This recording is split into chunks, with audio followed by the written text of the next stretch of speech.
Buckle up, sports fanatics. This is the Sports Chasers Podcast, your HQ for in-depth sports talk. Join host Kevin L. Warren and crew as they dissect the hottest stories, ignite debates, and bring you closer to the action. From locker room whispers to expert takes, we cover it all. It's game time, so strap in and grab a drink. The Sports Chasers Podcast starts right now. Hey, what's going on, everybody? What's happening, everybody? It's another edition of the Sports Chasers Podcast coming to you live and direct. We are live tonight. It is 7:25 out here in the East. Sorry for the delay. We had some technical difficulties, but we are here nonetheless. We're back after a 2-week hiatus, live, by the way. We did have some shows in between, some interviews and stuff. If you missed them, go back and check them out. We had something.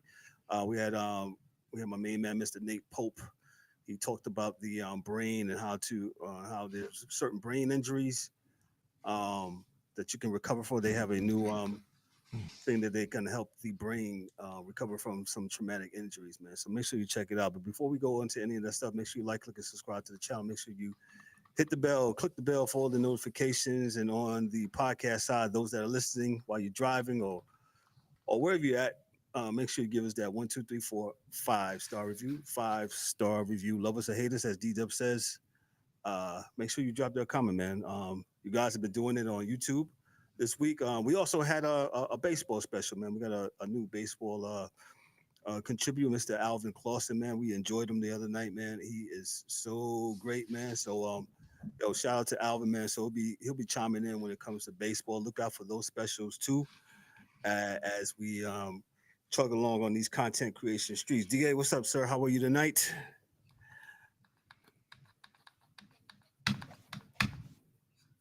DA, can you hear me, sir? DA looked like he got frozen. Yo, can you hear me? Yeah, I can hear you, sir. I cannot hear a word you're saying, sir. Yeah, you might have to go. And I'm frozen. Yeah, and you're frozen. Can you hear me now?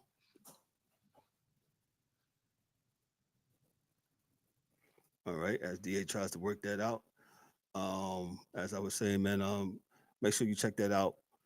As Alvin, he talked about baseball, and we got baseball until tonight. We have the All-Star game, the home run hitting contest is tonight. Hey, you got some other mentioned things. You got Cal Raleigh. He said he will play in the tournament for the U.S. next March, I believe. So he'll be in that tournament for, he's having a phenomenal season as a catcher, and he'll also be in the home run hitting contest tonight. He'll be the first switch hitter since main man from Baltimore. He did it the other year in 2020. I want to say Andy Rossman. I'm not sure what it is, but I'll have to go back to that, man. So make sure you check us out, man.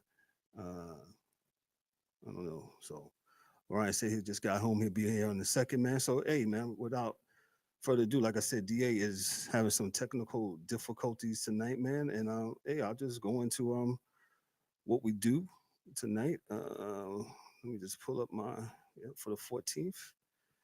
And let me go to tonight's the news. This is from CBS Sports. From their staff there over at CBS Sports. Garrett Wilson, the New York Jets, got a contract extension, man. His length is 4 years. Total value is $130 million. He's got guaranteed $90 million. He's got $90 million guaranteed. There's a historic achievement. Wilson became the first NFL receiver to average $31 million per season within just 3 years of entering the league. He signed the deal days before his 25th birthday, bookending a mediocre rise. And his performance average, he has 1,083 receiving yards, 93 receptions, 5 TDs per season, per the average. His 2024 best, he had 1,104 yards, 101 catches, 7 touchdowns. And hey, this year he reunites with his former Ohio State QB, Justin Fields. So the Jets got some chemistry for that. DA, can you hear me, sir? Yes, sir, I can. You can hear me now. Okay, good. And this is a major signal that the Jets are continuing to build upon the young offense that they had last year, besides Aaron Rodgers. Yeah, I'm talking about Garrett Wilson. He getting a contract extension. Your thoughts on that? Smart. Whenever you can get these players that have chemistry together on the same team and get them to working together, I think it's a positive. The offensive line, defensive line will take care of themselves. The defense itself will take care of itself because they have a defensive-minded coach. So it's good that you got Justin Fields, who the guy's comfortable with. Why not? Every other quarterback gets that. I hate when dudes talk crap about that, but, with certain quarterbacks, but every other quarterback you make comfortable. So I'm not seeing why we can't make Mr. Fields comfortable as well. So, yeah, it's a good move. I think Justin Fields, he got a raw deal, in Chicago, with the multiple things they had going on. Then he goes to Pittsburgh, and they get a good deal there because Pittsburgh gave him a chance to get another job. That's what Tomlin did. Yeah, gave him a chance to get seen. He's only there for 1 year. He knew he was only there for a year. Everybody knew he was there for only 1 year. Got there, did the do, got another contract, got it going. That's kind of what he was there to do, and I respect that for real. Yeah. I mean, you're right, because some people were outraged. Oh, he was playing good or whatever the case may be, and Tomlin made the decision of going with we call him Bill Cosby, but Russell Wilson, and he got him back. I mean, he did play again during the season, did some things, so he was back and forth. But again, I think at the end of the day, Kev, he gave the dude a chance to be seen in a different light, in a different system, and he did well enough to get another job, which is ultimately what the goal is. Right.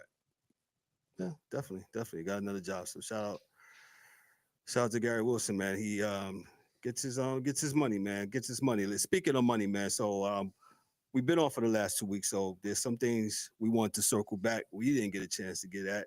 So let me go to this next story, this legal turmoil story, and we've been saying it on this show, man. Malik Beasley. This is from SB Nation. And this was written on July 3rd. We didn't get a chance to get at this story. Malik Beasley faces financial and legal turmoil. He has accrued over $8 million in debt despite $60 million of career earnings. His largest creditor is South River Capital, and he has some other stuff. He has some garnishments, $650K from Hazard Sports. He has something with a barbershop. He owes his barber like $26K. Yeah, that's a haircut, boy, huh? That's a hell of a pay there. He owed his dentist $34K. And then that's them new veneers they giving out. This is not a funny story by any means, but yeah, that's a heck of a haircut that he's paying for. But the FBI gambling investigation, this is where we want to go out. So under investigation by the U.S. Attorney's Office for wire fraud, gambling, and prop bet irregularities.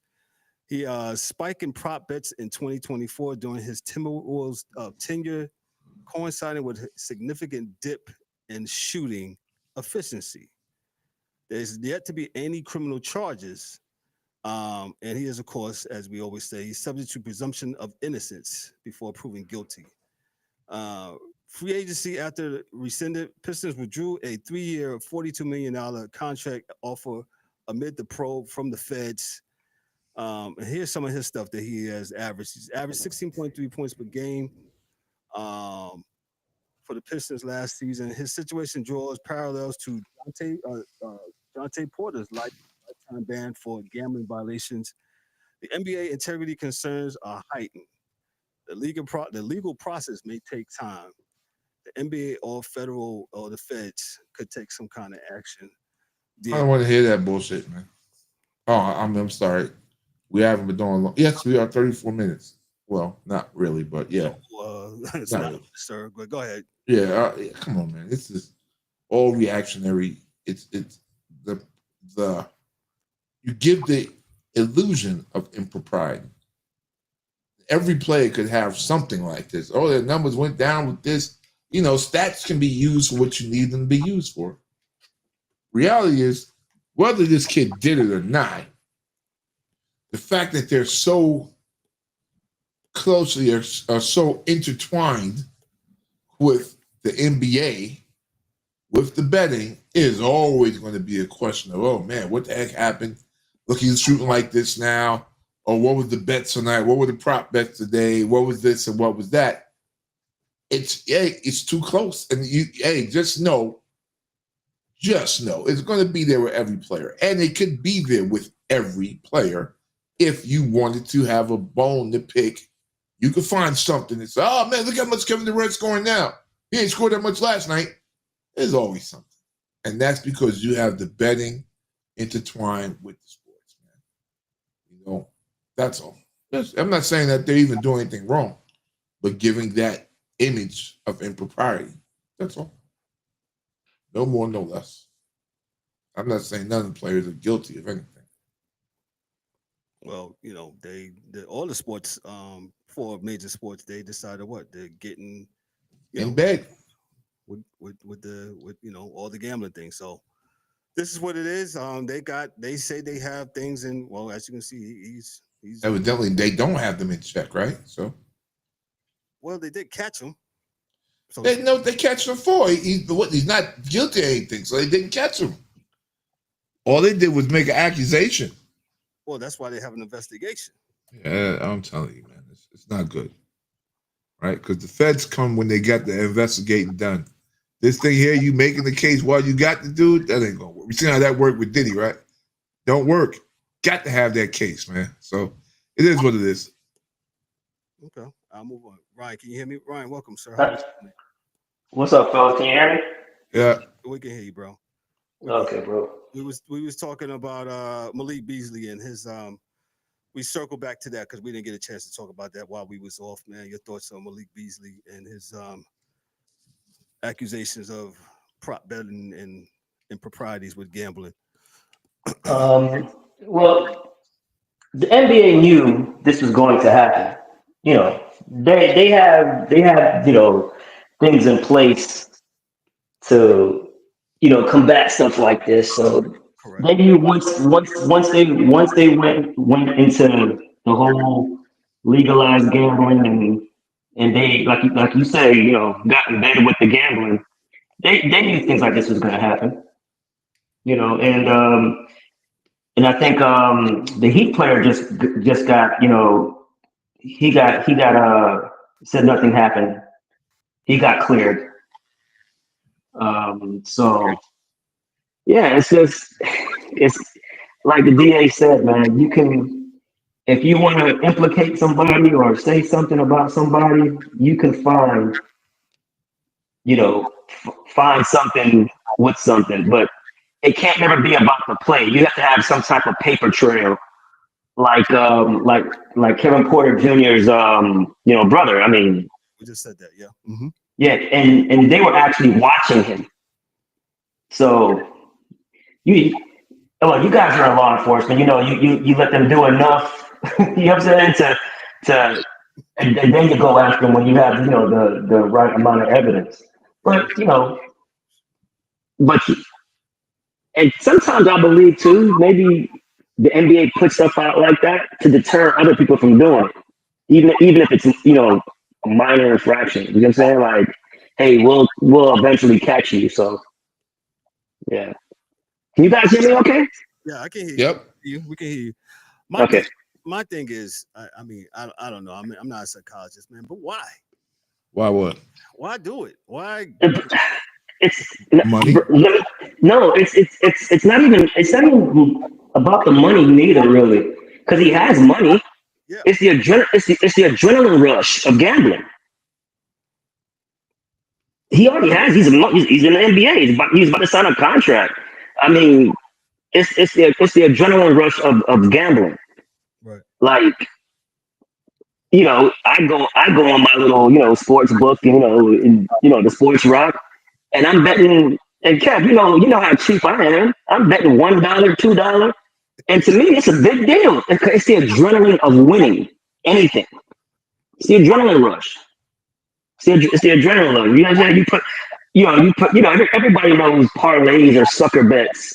Anything over 3 parlays or sucker bet, you're not winning that stuff. Correct. You know what I'm saying? But it's just the adrenaline of maybe I can hit it. You know what I'm saying? It's like horse racing. As you guys know, my whole family is involved in horse racing. It's the adrenaline rush, man, of crossing that winning circle, that post first, and you're in the winning circle, taking that picture. You know what I'm saying? That's all. It's just it's a form of sport, man. It's the adrenaline rush of gambling. When we get together and play poker, Yeah. it's just that's all it is, man. It's the adrenaline rush of gambling. And if you come up, look at Drake. He's betting all this money, just on prop bets. It's just the adrenaline rush, man. So, but you would think, it's like, dude, you have a lot to lose. Don't do this. You know what I'm saying? Well, clearly. So, Yeah. and it was kind of weird, man, because the NBA, has that, that rule. If you're up, don't try to score. You know what I'm saying? When the clock is under, 24 seconds, just run the clock out and go home. Right. This dude, Michael Beasley was, not Michael Beasley. Beasley was trying to score. You know what I'm saying? Like, yo, what are you doing? But like again, like the DA said, you can nitpick and find something to fix your narrative, right? So on somebody, so Right. yeah. Let me just move on here. I had another sort of similar article. And this was from the same night. The MLB is investigating what's his name here? Ortiz from the Cleveland Guardians, almost called them the Indians, in connection with alleged gambling activity focused on specific in-game prop bets. Mm-hmm. Time leave begins immediately and extends through the All-Star week. So they gave him looks like they put him out already, man. So what triggered the investigation? Flagging by betting integrity firm IC360, as reported by ESPN. 2 specific first pitches, June 15th for Seattle and June 27th versus St. Louis, saw unusual wagering on them being ball or hit batsmen. Ortiz delivered off-play sliders in both instances. Bet picks up in the multiple states, including Ohio, New York, and New Jersey. So Ortiz season stats is under scrutiny. He's 4-9. He has an ERA of 4.36 at the time. He starts 16 starts. His first season with Cleveland after the December trade from Pittsburgh, his career mark is 16.22. He has a 4.05 ERA over 75 games. So this is kind of what we just read just before. I'll let the DA go ahead. Pretty simple. You can pull out whatever you want to say that he cheated. Right. He missed this batter. He hit that batter. He struck this guy out. He did this. Come on, man.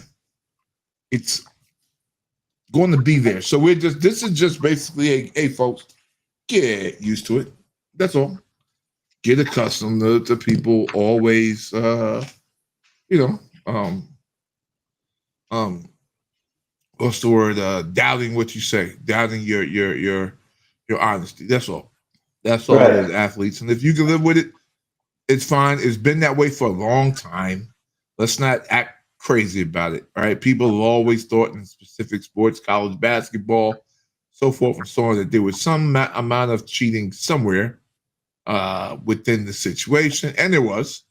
But the kids were not, they were at fault, but not at fault. So with that being said, it's cool. We'll just have to deal with it. Some folks will get caught. As Ryan said, there is I'm not a gambler, so I'm not privy to the thrill of doing it, but I'm pretty sure that if you're an adrenaline junkie, you're going to get caught up no matter who you are. So it could be, from the lowest player you're not thinking of to a star. may be doing it, and we just don't know it. So remember, these leagues also protect who they need to protect, so things don't look bad. We just had a huge, well, at least kind of show these guys we're going to protect and these guys we're not going to protect, for different reasons. So it's cool. Yeah, and like I said, I also think too, they'll come out with these random investigations to deter other people from, if they're trying to do it or they're thinking about doing it. That's a deterrent. You know what I mean? Like, hey, just let y'all know we watching. So, in my opinion. So.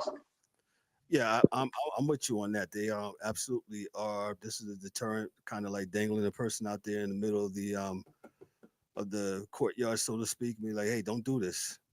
And they got their violation. So they let me just read this. They said they took some unusual steps. They non-disciplinary paid leave, which underscores he's on the non-disciplinary paid leave. So underscores the seriousness, but also resumes a presumption of innocence, as I read before.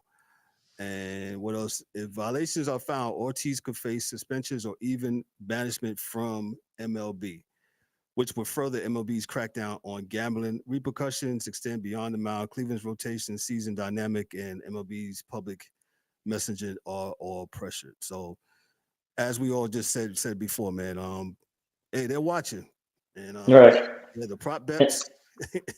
Yep. And like the DA said, like, you have to have significant proof and a paper trail. You just can't look at the game and be like, yeah, he's cheating. That's not gonna hold water. You know what I'm saying? Because just not, unless you have what we saw with Porter. So, and that's good too, right? I think you're right, and it's good. I mean, it's just right that we do need to have that before we make an accusation, because absolutely, we're in the world where people like to make accusations really quick about things without necessarily knowing the truth or even looking for the truth. They just, Ryan did that. I wasn't even there. Well, Ryan did it anyway. Okay, if you say so. But the reality is that that's just not something that the league needs. And listen, all the shields need to protect themselves. All of the shields need to, And again, and all the sports knew things like this were going to happen. They knew. But that's something they're willing to live with all the revenue that's coming in, that's being shared with these sports books and making it legal, and now they can control it. So they don't care no way or the other. If they catch you, they catch you. If they don't, they don't. It's, you know what I'm saying? The league just have to save face if it's something that's egregious, then they gotta, they have to make it public, so they look like they're on the up and up. Yes, they got to fall on the sword, man. Yep, exactly. Let me move on. Like I said, we were circling some of the stuff. We've been off the last 2 weeks, so I'm going to circle this story because kind of personal to me. The New York Knicks, as Ryan stated in our chat, man, the Knicks did all of that. And we got Mike Brown. That's not a bad thing. You know what? Go ahead. I said that at the time, and then I look at it, and I'm like, okay, because I was, like I said, with all the stuff that was going on, I thought it was going to come with like a bigger name, a bigger splash. You know what I'm saying? Somebody out of the ordinary. You know what I'm saying? Be like, wow, that's real. That's real ballsy of the Knicks. But when you take a step back and you look at it, Mike Brown is really good with the media, man. He's really good. Like, the New York media is not going to phase that guy. And he can coach. And he's a good coach. I mean, he's won Coach of the Year twice. You know what I'm saying? And listen, we all know, man, the coaching game is you're coaching to get fired. That's just what it is. Yeah. With the players making this amount of money, it's hard to rule with the iron fist, or before they said, hey, you start losing or whatever, or in Tim's case, you start winning, and then they'll be like, we need another voice in the locker room. And we see this through the history of sports. The coach is always the first one to go. You know what I'm saying? It was just a weird time that Tim's got to let go after taking the Knicks further than they ever been, in decades. So I think Tibbs is just such a weird case. Exactly. With him being fired, because I tried to tell or explain to folks that as much as you guys don't want to hear it, he didn't get fired for this year. He got fired because he did the same thing this year as he did every other year. Facts. Right? So that's why he got fired. He didn't get fired for this year. He got fired because it took him losing, a game or two with it was only game 3, but losing the first game to Indiana and then damn near losing the second game to play Precious and guys like that in the third game and then winning. And then it made him look like, dude, do you just see what you just did? You crossed the street at the light, at the green, and you didn't get hit by a car. Look at that.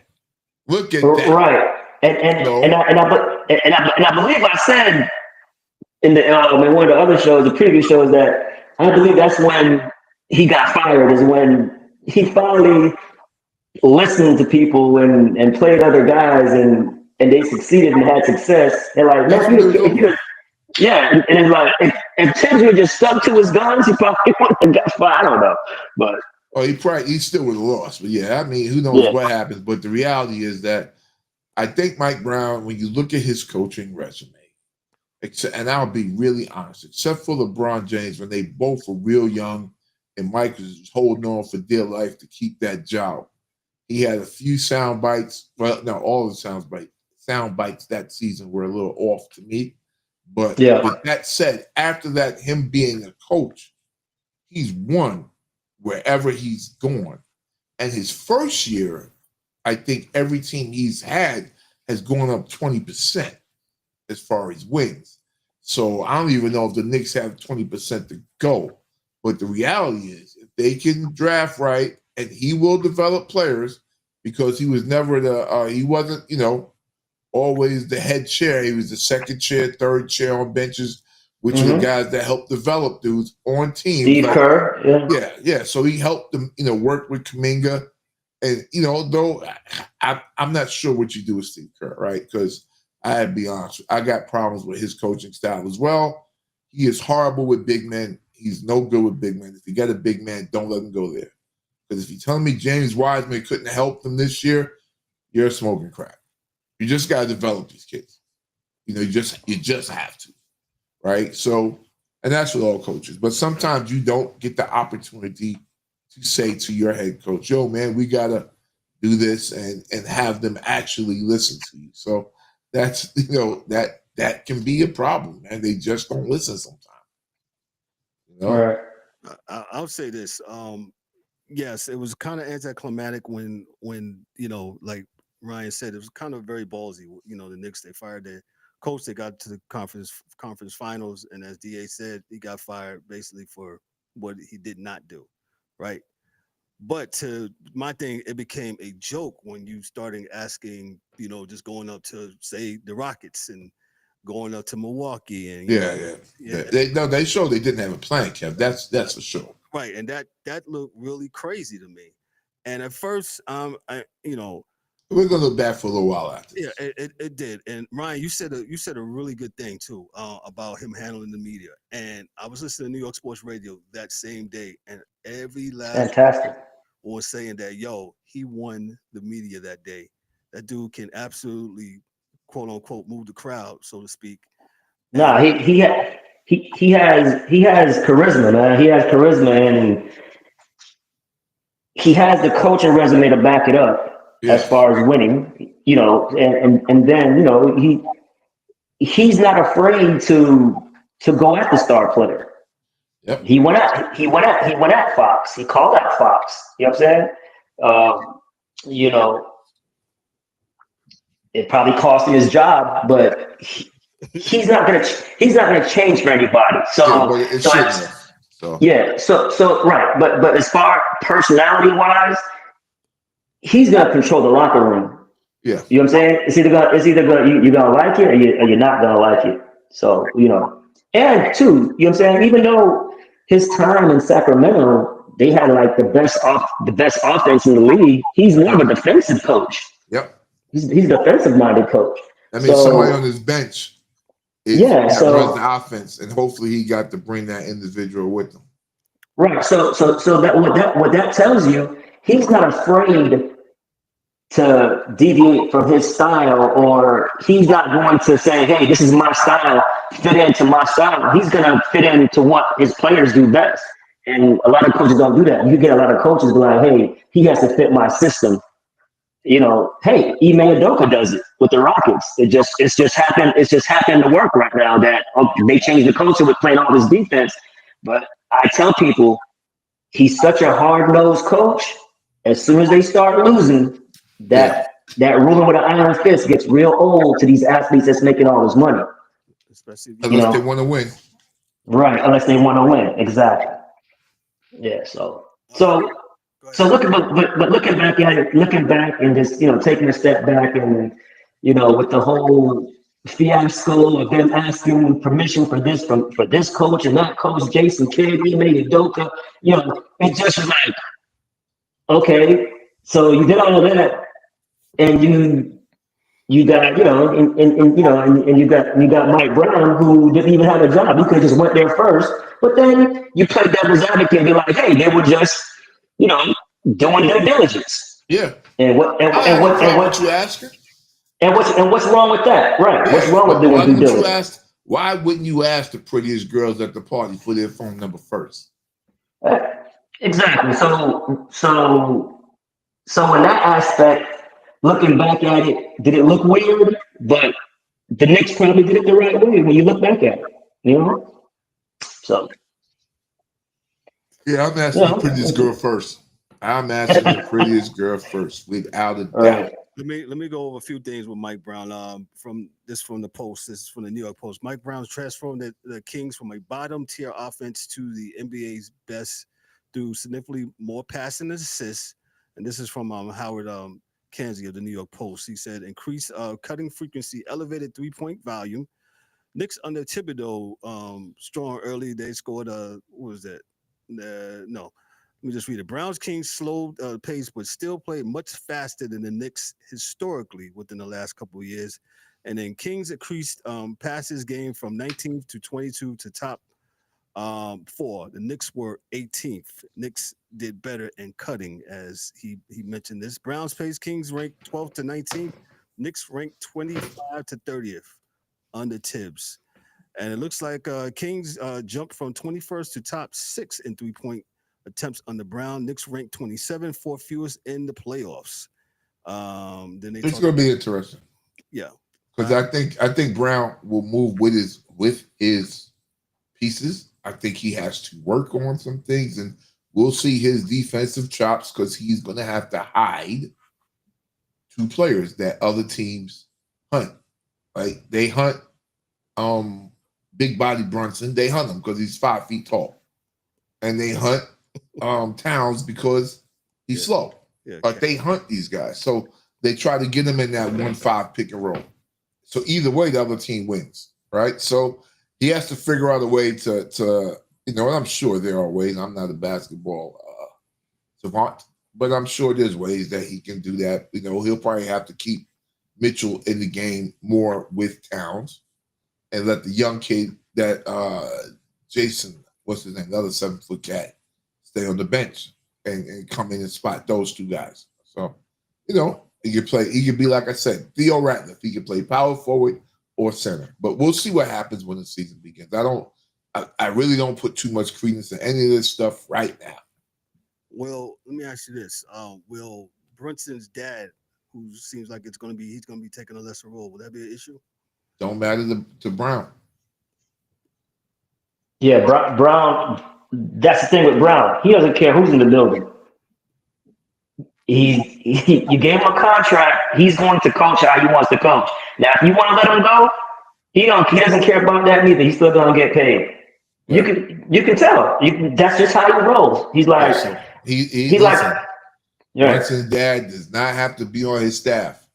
Point blank. Period. It's nothing.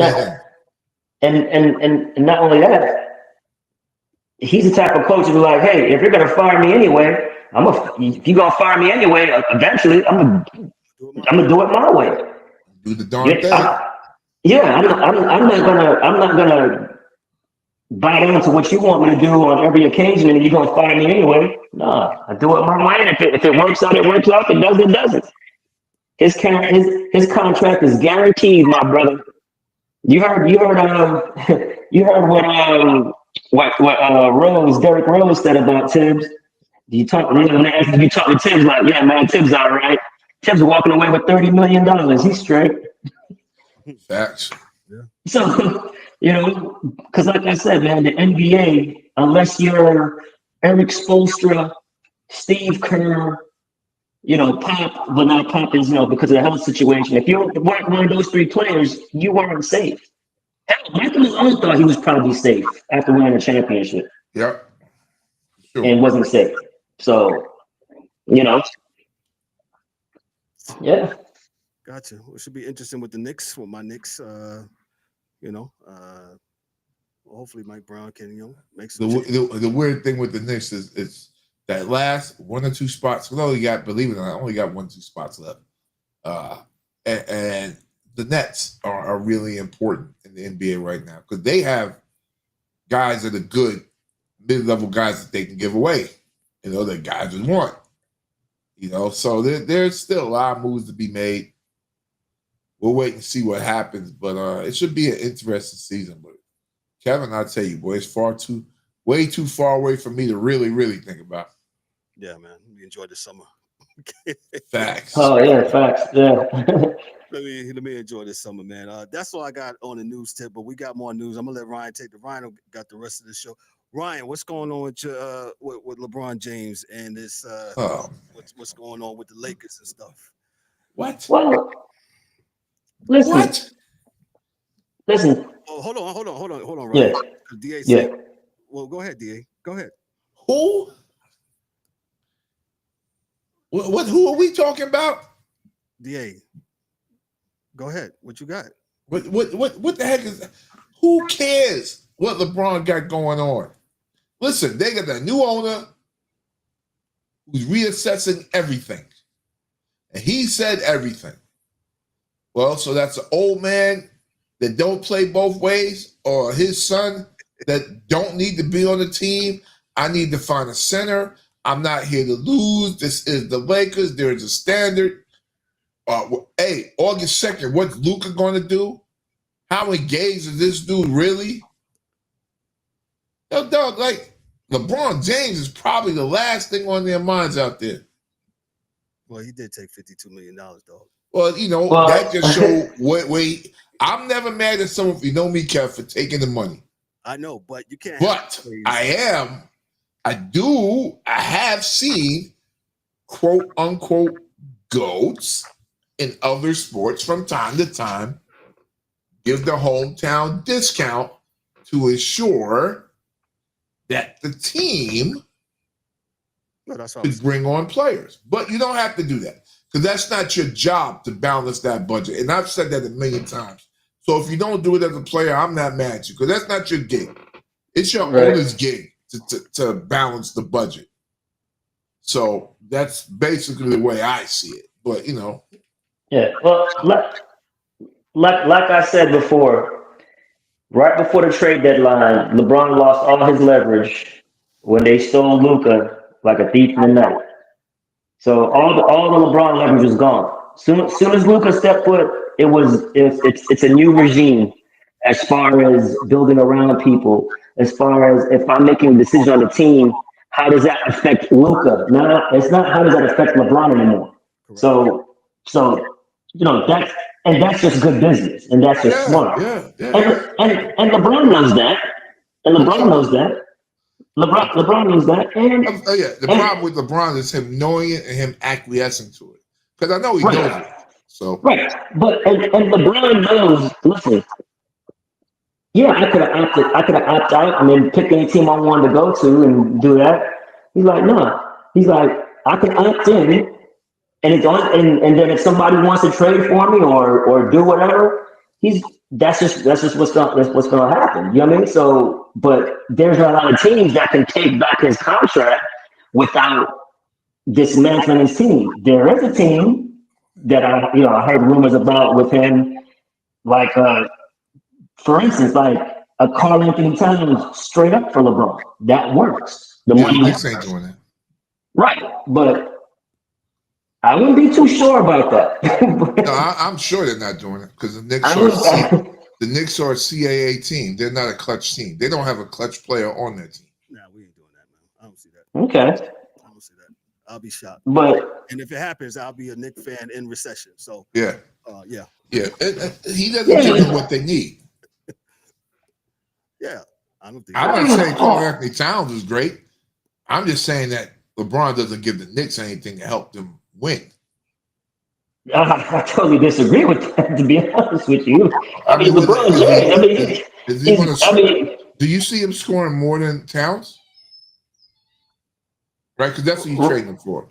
I'm going to ask you a question. Right. So, do you see him? Do you see him scoring more than Towns? I'm asking questions. Then I will take your retort in 1 second. Yeah. So if Towns scores 25 and 10 consistently, points and rebounds, right? That's what he did last year, right? Those are pretty good numbers, right? All right. Without sitting out, without a whole bunch of sitting out, boom, boom, bow, not excuses about, hey, man, I'm old. I don't have to play no defense. Towns tried to get some blocks here and there, does the best he can. Young dude, and from here. And from here, right? No, that's what I'm saying. No, dig what I'm saying to you. Does LeBron on paper give you more than that? Because I don't think he does.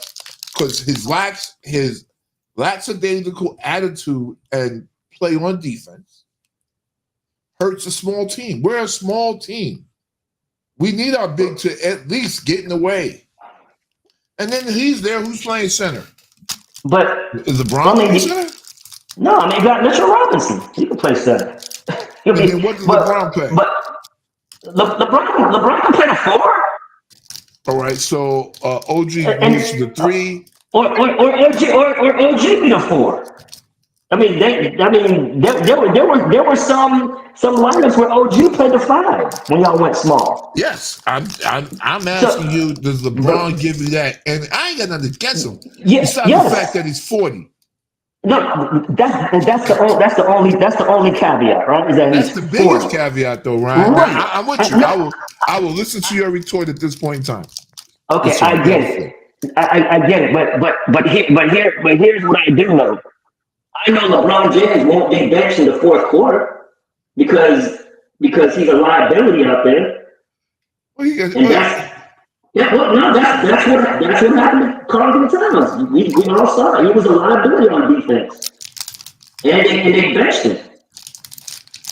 Okay, so you're saying okay? And not only that, it would actually, which I think you guys need, is another predominant ball handler to help Brunson. It's too much Brunson all the time. Doing everything to, with the offense and getting the offense going. So, and we see Brunson play off the ball. He played with Luka. Yep. We see it. So that's the only other retort I have to you is that a lot of the things that you're talking about were done under Tibbs with Cat. I don't think that the new coach would do that with Cat. I think he would figure out a way to get Cat to not be as much as a liability on defense because he's a better free throw shooter than LeBron, right? Mm-hmm. He's 7 feet tall. He makes a shot. Actually, he's a better 3-point shooter than LeBron too, by average. So I think with a new coach, and that's why I don't want to be pie in the sky guy, but I think with a new coach, a lot of things change.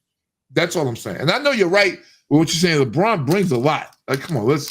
Yeah, man. Myself. So I mean, he's still an NBA talent, man. Like, And not only that, right? That's also a chance. I'm looking at it at the aspect of why this would be good for the Knicks, right? That also you do a swap for Karl-Anthony Towns and LeBron, right? And then LeBron gives you a year, 2 years, and and just say you do the trade, and then this season in the Eastern Conference, where so much injuries and everything is just like so uncertain with all the injuries. You add LeBron and you swap out Cat. If you could get one championship, the one championship, then you're, like I said, winning one championship in New York is like winning 3, bro. Winning 1 in New York is like winning 3. And then not only that, if LeBron is gone after 2 years, because I think LeBron still has a good 2 years left. If LeBron is after 2 years, his money just falls off the books. Now you're not locked into Cat. You know what I'm saying? So I understand. I understand your point of view. Look, the Knicks got something good here, but is Cat a long-term answer? You gotta ask yourself that. I mean, how the hell is he his first year? He made an all NBA team and he's in trade rumors. That's just because of him. That's what I'm saying. So something's not adding up. I think that's because of his mouth, and also because of New York. Right, New York, we always make up some crap that's not real, and it could be real. I'm not sure, but Kev can tell you we can always make up something out of New York. That's just what we do. I'll say this about this whole. First of all, it looks like I don't know who put those teams out. They said that he didn't do it or whatever. I don't see that working or whatever going to New York. Yeah, that might be a fantasy or whatever. I don't see that working because he comes with a lot. Let's just say what it is. He comes with a lot, and you as an organization, you have to acquiesce to him, as the Lakers have done the last 7-8 years that he's been with them. So I don't see that working. I think the Knicks are on course to do something. Without that, and they'll take their chances with what they got. Well, the only person that the Knicks are acquiescing to is Brunson. That's the only person. Like, LeBron knows his days are numbered, so that's why he doesn't have the leverage, because he knows. Yeah, and I'm almost sure Brown is not going to give Brunson that leash. I'm almost sure he's going to make Brunson pass that ball. So. Yeah, I mean, Brunson has to come off the ball a little bit, man. You know what I'm saying? But with the team that you guys have, how can you? There's no other ball handler. He's the only ball handler.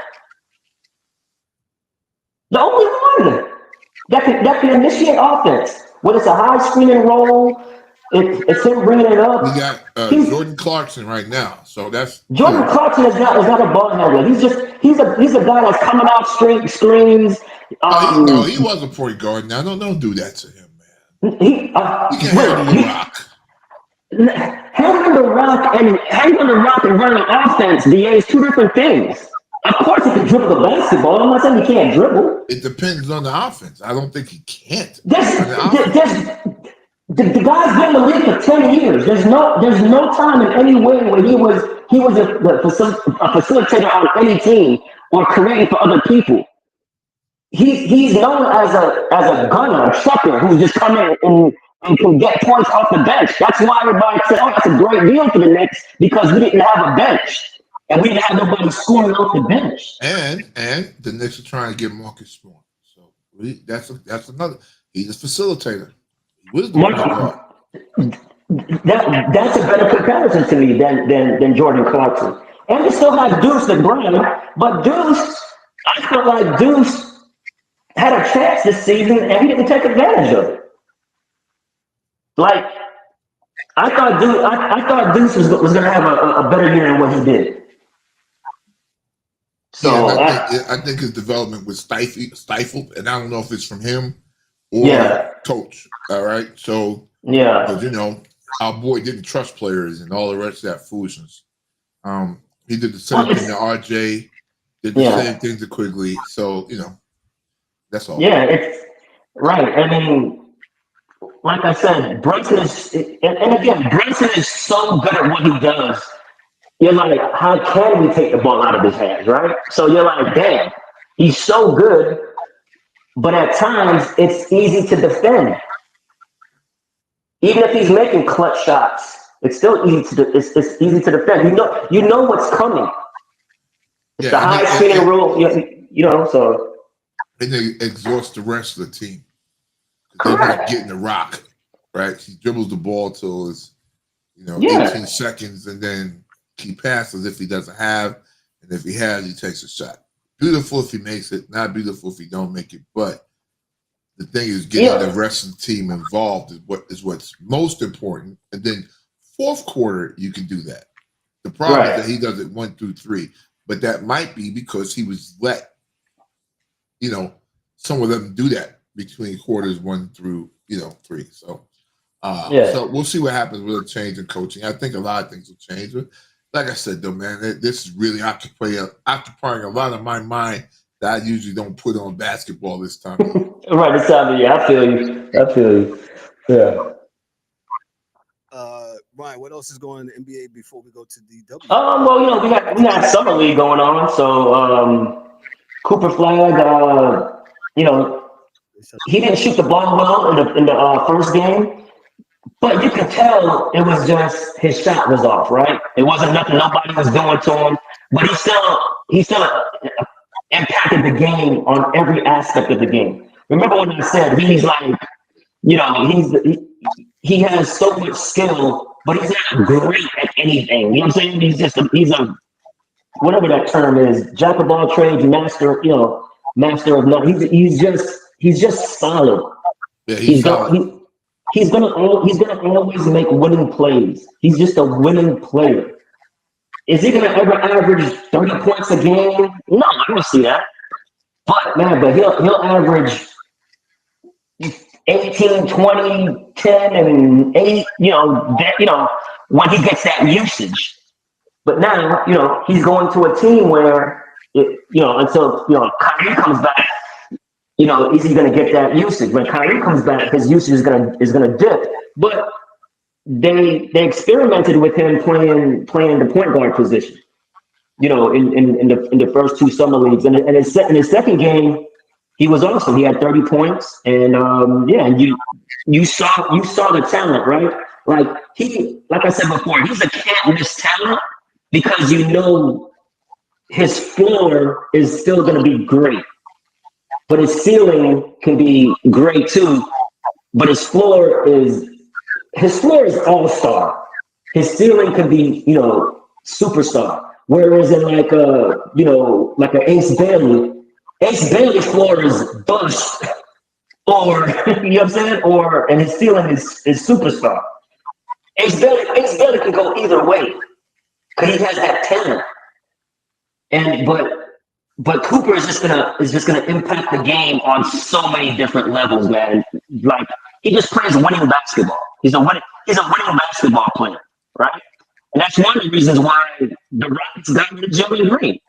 He's super talented, but he's just not right now in this stage of his career where the Rockets are at now and where he's at in his career, he's just not a winning basketball player. There's times in the game with the Rockets where you see Jalen Green, will shoot the ball. There's 15 seconds left in the game, and he shoots the ball with 6 seconds left on the shot clock and gives the team another possession. Like, the IQ of the game is just not there for him yet. And that's what we're looking for. Like him knowing the game or going to a counter move just wasn't there. And that's why, they pivoted and did what they did in getting Durant. So it's just about playing winning basketball. He's a great talent, but the winning basketball at this junction, not saying he can't never get there because super talented kid, man. And he's a gym rat. He stays in the gym. Jalen Green is an awesome talent. But right now, for what the Rockets need, he just didn't fit that. He just didn't fit the timeline. The timeline was good for him for the first 3 years, where they were just trying to get picks and build. And they gave him, they said, go ahead, Jalen, go do your thing. And, he showed flashes. but it was always for a month. You know what I'm saying? And he'll slump, and then, and what have you. But he's only 22, 23. He'll learn, you know what I'm saying? So he might not even stick with Phoenix. He might get rewriting and trade somewhere else. So we'll see. But the point is winning basketball players. And that's what Cooper Flag is. He's a winning basketball player. That's why he's a can't miss talent. Can't miss talent don't always mean can't miss where he's going to be a superstar and an all NBA guy. Can't miss talent means I know what I'm going to get from this kid every night. I know I'm going to get from this kid every night on a high level. And his floor is not going to be nowhere close to bust. Does he have a high ceiling like Wemby? No. You know what I'm saying? No. If I'm starting a team right now, I'm still taking Wemby over everybody else. That's because you can't teach him. But Cooper Flanders also has good size as well. But we'll see, man. We'll see what happens. Like I said, Summer League is going on right now. Summer League is always fun. But that's about it with the Summer League. Dylan Harper played well too. So. Dylan Harper played well, and who was that? I think that D Dubs in our chat was saying that the talent that the Spurs have, the young talent, is crazy. So. Yeah, Dylan Harper played well. Ace Bailey played well in one of the games. So we'll see. And Cooper Flag got shut down, and rightfully so. I thought he would shut him down after the first game, but he shot bad. So you roll him out there one more time, and he did what he did. He played a great game in the second game, and that's all you need to see. Got you. What we got going on the WNBA before we get out? Well, WNBA, we got some games on tonight. We have the All-Star weekend coming up. This All-Star weekend, and I just wanted to make a comment about the whole thing with the voting system. Like, if people don't know, right? If you didn't try to vote on the whole thing on social media. Oh, the peer, all the girls, Caitlin Clark's peers voted her the 9th best player. No, that's not how it went, right? You're only allowed to vote. I believe it's for five front court and 4 back court players, right? And you can only pick 4. Caitlin Clark on the court was not an all-star this year. She just wasn't. She missed too many games, and she's in a horrible shooting slump. So if you're going by games played, and there were guards who have been playing better. Does she have a bunch of assists? Yeah, but everything else is pretty much down. So, and she missed like half the games. But that's why it's weighted. You have the fans vote, where she was number 1 in the fans vote, and rightfully so. She's the most popular WNBA player. There's no ifs, ands, or buts about it, and she deserves it because she can hoop. No qualms about that. She was number 3 in the media, and why was she number 3 in the media? Because the media has an agenda. Some media have agendas. If you're voting on who was the best player from the start of the season to now, she was not a top 4 guard. So if you left her off your ballot as not one of the top 4 guards, then yeah, it's gonna look like she was jumbled up. I mean, like in 9th place. That's just what she finished. They didn't say that 8 girls were better than her. That's just not how it works. I mean, look at Kelsey Plum was ranked 18th. You think Kelsey Plum is the 18th best guard in the league? No. I'll say this. If you are a fan of the Fever, if you're a Caitlin Clark fan, you probably will want her to just rest anyway. Let her get prepared for the second half of the season. Well, no, I mean, she got voted in as a starter. Yeah. So what I'm saying is she made the All-Star team because of the fan vote and the media vote, and then the players. So it's all weighted. So kudos to her. She deserves it. She got voted in. It's the start. She got the starter votes. from the fans and the media. So she got in. Yeah, she's playing. 3-point shot contest. Honey? No, I'm saying the 3-point shot contest. I don't think they announced it yet. I know Sabrina announced that she's in it. I think Alicia Clark, the defending 3-point champion, she's gonna probably be in it. Yeah, so so I just wanted to make that point, man, that you can only vote for 4 players. You know what I'm saying? The players on their ballot can only vote for 4 players. So that's what that was. So but yeah, narrative, man, narrative. They messing with the narrative. You're right, and shout out to the rookies that made it. Paige Beckers made it as a rookie. Kiki Erickson made it as a rookie. Sony Simpson made it as a rookie their first year. So shout out to them, man. Paige got voted on because it was a top-rated contest, and Paige was a lot of time too. Paige was a lot of games. So, but the fans are going to vote who they want to see, and it's just winning like that. But the players that give to you what's on the floor, on the court, So yeah, so just it's going to be a good All-Star weekend. It's going to be in Indiana. So and again, Caitlin is in a slump as far as shooting the 3 ball. It could be her quad. Maybe she came back too early.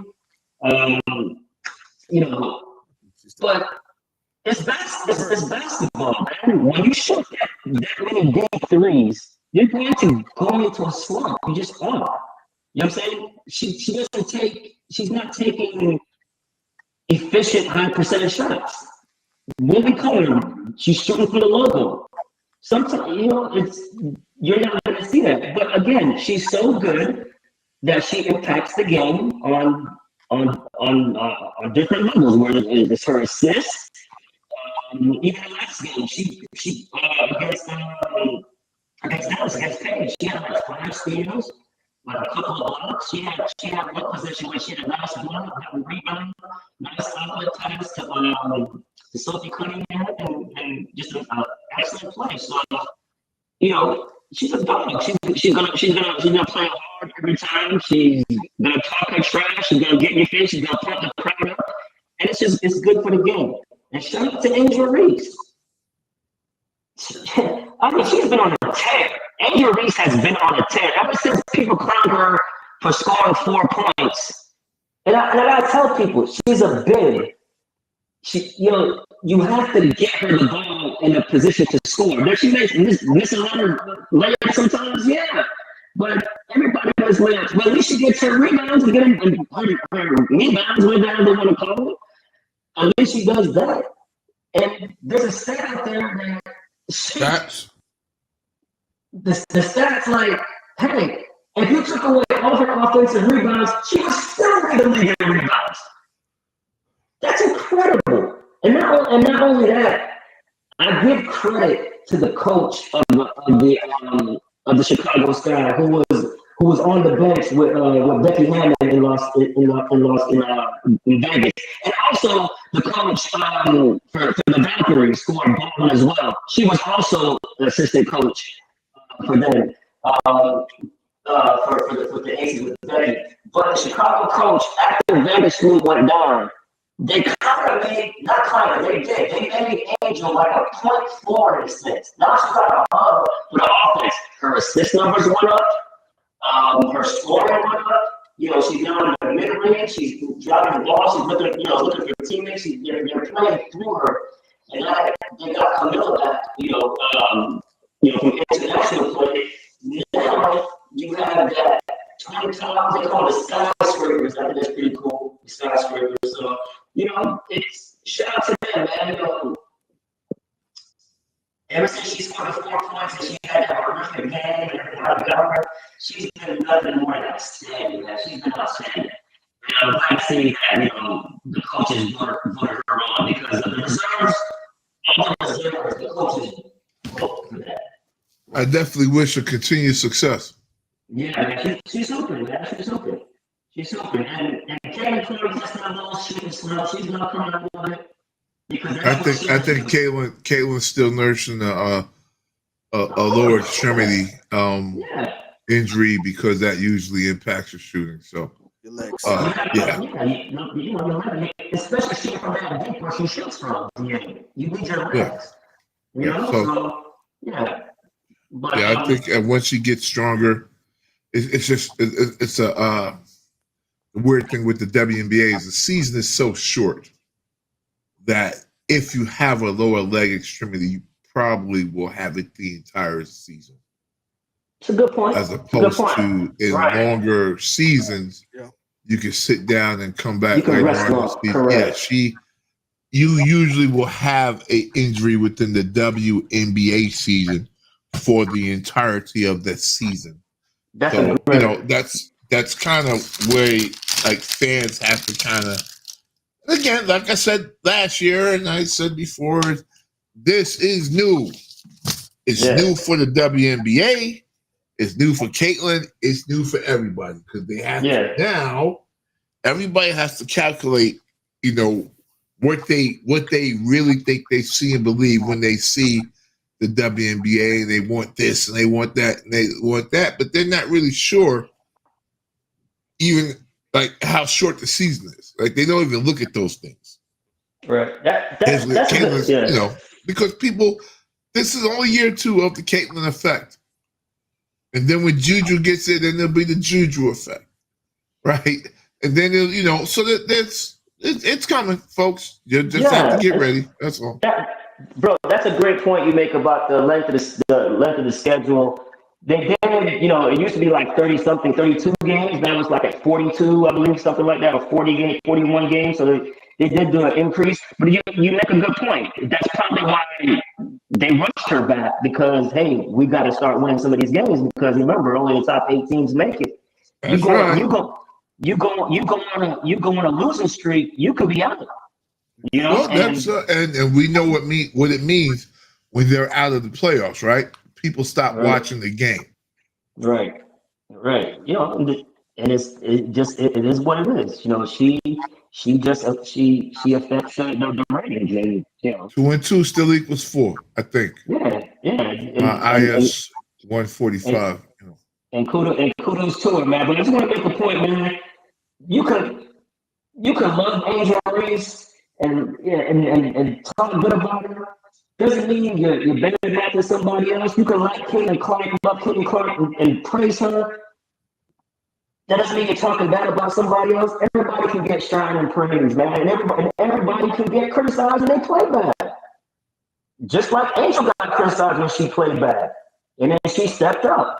So now, Caitlin called the criticism. I think she was like 1 for like 20 or something. I think it was crazy. Some crazy stat, but that's sports, man. You're not always gonna be on top of your game, and it's just sports, man. Everybody goes through slumps. So I got one thing, man, before we leave, man. Yeah. And I wasn't gonna do this, but I got to do it. What's up? Because it irks me real bad, man. Go ahead. What? Yo, listen, man. What Kevin Durant said about Michael Jordan. Nah, real talk though, Kev. Real talk. Like, I'm dead serious, man. Like he shouldn't. I know what you're gonna say. He shouldn't have said that, man.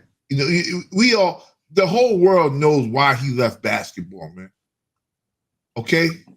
Do we really? If it wasn't the betting allegations, going back to betting, it was betting. That's why his father being murdered behind some of that, right? Absolutely. Okay. And dude needed some time off. It's not like dude just broke out because he had nothing else to do, man. So to say it and laugh about it like that, I think it's tasteless. I think it's not knowing the room, and I think it's disrespectful when you know the truth. You're painting a narrative for kids that don't do research. You know what I'm saying? Right. Like by saying that. Yeah, like and that's not right. No. I get your point. But David Stern made Jordan go away. Yes. Yeah, because he didn't That's right. So and David Stern knows who his golden goose was. He was going to protect him by any means necessary. Like, yo, take a break. yes, We are, it's taboo. You're not supposed to talk about this, and but you understand what I'm saying, though, Ryan, right? Absolutely. So there's no reason. There's no reason when we know what the truth is to bring up said topic, especially where it also points towards his father being murdered. Right. David Stern was protecting the shield, saying, look, there's too much smoke behind you, homie. Go do anything else for 2 years. On me. On me, bounce. Do it, go. Right? Yeah. That was it. It's like, that's so disrespectful. Yeah, I don't think he had to go there with that. Oh, you know man, it's like when dudes go there with him and I'm gonna let you go, Kev, because I'm quiet after this. When dudes talk about him when he played for the Wizards, like people don't know his 2001 salary all went to victims. Every dollar he donated, playing on no knees in Washington. Right. But he doesn't talk about it because he doesn't have to. And that's one thing I like about, listen, I have the utmost respect for Michael Jordan. I didn't like him as a player because, one, he wasn't on my team. Yeah, me too. You're winning that much and you're not on my team, I can't like you. Like, I mean, I can respect you, but... Yes. And then, me being a Rockets fan, all I hear is, well, the Rockets won those championships because Mike wasn't there. But I'm like, but Mike was there in '95. I mean, he averaged 40 points in the playoffs in '95. But that's not neither here nor there. But my point is that Mike is never gonna. Every time they ask Mike, hey, do you think you're the GOAT? He's like, no. He always says no. And that's one thing I do respect about him because he respects the other eras that came before him. Bingo. He respected the other eras that came before him. And I don't know, this era kind of lost that respect. Even, even when we see it on inside the NBA, when, Shaq and Charles, they go at, the players and saying they're wild, they don't play, and there's like a disconnect with them. There's this. But it's what you say. Hey, Ryan, I think they would split 1-1. Truthfully. Yeah. I think they would split one Chicago, one Houston. Probably Houston would on the first one, and then Chicago the next. And I'll tell you why. That season where the Bulls at the end of their three-peat, that last year they played Houston twice and they lost twice. Oh, yeah. Houston. There's only one player that Michael Jordan has a losing record to, and that's Olajuwon's Rockets. Yeah, Jordan's on record saying, "Man, I'm happy we don't have to play them in the finals because we have no answer for the African." You know what I'm saying? And not only that too, you have to understand those Bulls teams. Not the second three-peat where they had, Yeah, I know. So I said the first three-peat, you would have got the first one. Right. But when they came back that second time, Mike would have had some sauce with him. So that's all. Right. I'm not sure they're the one. They're just saying that. That's all. Right. No. But the Luke Longleys and the it wouldn't have ended good. Wouldn't have been good. The winning chains and all that. Because you got to remember, man, you had the Rockets in '94 and '95 had two guards that battled Jordan. Obviously, they're not better than Jordan, but Mad Max competed against Jordan. He ain't back down. Drexler compete. Yeah, he tried. Drexler competed against Jordan. Didn't back down. You know what I'm saying? I mean, so, and then you're telling me who's going to stop Olajuwon? Come on, man. So, but like I said, it would have been good TV. maybe they put it on. Great TV. Maybe Kevin showed me how to put it on 2K. We'll just let him run a sim and see what it comes up with. It's funny. I've done that several times. We'll run the sim and see what happens. And them motherfuckers always have Chicago winning. Hey. Computers are very smart. AI learns, so it learns. Go ahead, Mr. Moderator. I'll say this. I'm like you, Ryan. I did not like Michael Jordan when he was playing my Knicks because he beat him all the time. We could never beat him. We only beat him when he was gone. When he got, he was gone for those couple of years. Yeah. And of course, you respect him, right? You absolutely respect him. And of course, yeah. For Kevin Durant to get up there and say that, and then the fact that LeBron and Steve Nash doesn't say nothing, man. It just goes to show those guys live in an echo chamber, and like you said, there's a disconnect between this era and the other era, and they feel away or whatever, and that is why it really gets on my nerves when people like, as I call him, the Red Auerbach. What I call him, Red Auerbach. Junior, Red Auerbach Jr. Red Auerbach Jr. That's JJ Redick.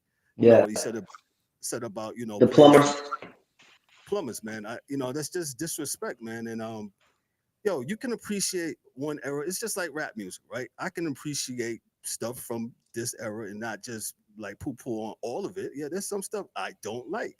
Right. Same thing could be said for, eras in all sports, right?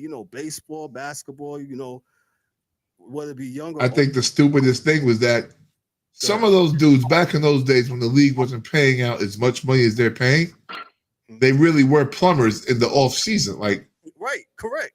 Like, dude, like when you they really were. They had other occupations. They did. They had other jobs. So like, dude, stop. Yeah. Like, and like, so you had all of that when you got in. You made all this money, and you still wasn't a superstar. And guys that were plumbers were. So yeah, listen, man. People only can be born when they're born, man. They can't be born in another timeline. This is not the MCU and Marvel movies. And I guess Marvel messed it up because they think everybody can be in a different timeline, but you can't. Like Wilt's timeline. I'm not moving Wilt from then to 2005. Oh, since we're going there, because you may not want to see that. Since we're going there with Wilt, they up there losing their I don't think he scored 100 points. Man. Yeah, listen, dude, play him. Look at the film. Watch the film with the dude, and you tell me who can get him today. I keep telling you, Shaq's the most dominant. He the guy run off the court, man. Listen, I keep telling people, LeBron's not my GOAT and Jordan's not my GOAT. There's only two GOATs to me in basketball, and that's Wilt and Kareem. Those are my two GOATs. Changed the game for. They changed the game for Wilt. Like they changed the paint on the floor. It made the lane bigger. Yeah, true. Because of Wilt Chamberlain. Listen, dog. They got a film if you watch it. Look on YouTube or because I got to go. But there's a film if you look on, I think maybe Instagram or one of those things or TikTok, and just put Wilt Chamberlain color. Man, listen, it'll blow your wig back. You'd be like, what? Hold on. What? Who? What? When you see what he does, it's like, no, this ain't right. He's dribbling the ball. He's handling it off. He's shooting jumpers. Like there wasn't anything the guy couldn't do on the court. Oh man, There was nothing, and that's the scariest thing, man. Imagine with the weights we got and been training with a trainer since he was 7 years old. Oh my God, doing that. Kidding me? AAU since he was 5. Stop it. And he was taller than Shaq. And so look at the then when they did the 75, not the 75 greatest, 50 greatest, and they had that ceremony, and he's standing with Shaq, Patrick Ewing, David Robinson. He's taller than all of them by a few inches. And he's probably the most athletic big to ever play the game. The dude was a high he was an Olympian, man. An Olympian high jumper.